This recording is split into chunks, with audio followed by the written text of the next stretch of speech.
Francisco and Me. 20 minutes into my reading class's fourth meeting at Minneapolis Community and Technical College, Francisco Washington sauntered in. He had blue-black skin and sported black wraparound shades on a cloudy winter day. His lean frame was sleekly dressed in black and red. He carried no books, no backpack, no supplies. I motioned towards one of the few empty desks and asked him his name. After the class was working in small groups, I gave Francisco the handouts to read and asked him to stay after class so I could explain them. He slouched back in his chair, distant and expressionless. My body language might not have been particularly inviting either.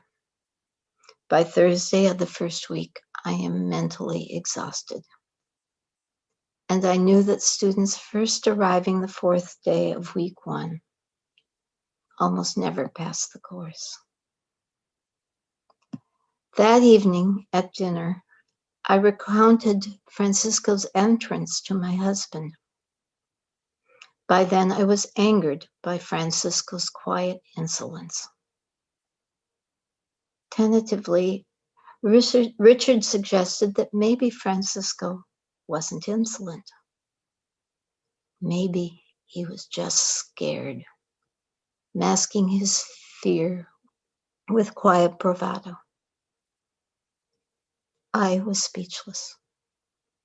The thought had never occurred to me. Richard turned out to be right. Francisco was homeless. He was living out of his truck, which he parked on the street north of MCTC. Had he thought he could do college on little money by sleeping in the truck, even in the depths of winter, attending classes and studying, living and showering at MCTC while it was open? If so, Francisco's plans slowly fell apart. First, his battery gave out. Then he got towed because he couldn't move his truck during a snow emergency. Incredibly, Francisco kept coming to class. I kept working with him. As the semester continued, Francisco wore the same black shades and jeans for days on end. Once or twice he smelled faintly of urine. I rarely saw his eyes.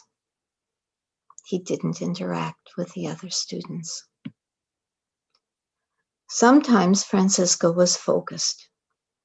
He clearly understood the homework assignment. Other times he comprehended almost nothing. His tests were similarly uneven.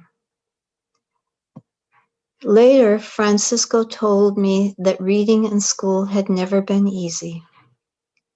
His attempt at community college was supported by a mentor loosely connected to the corrections system. The guy really believed in Francisco. Then he disappeared.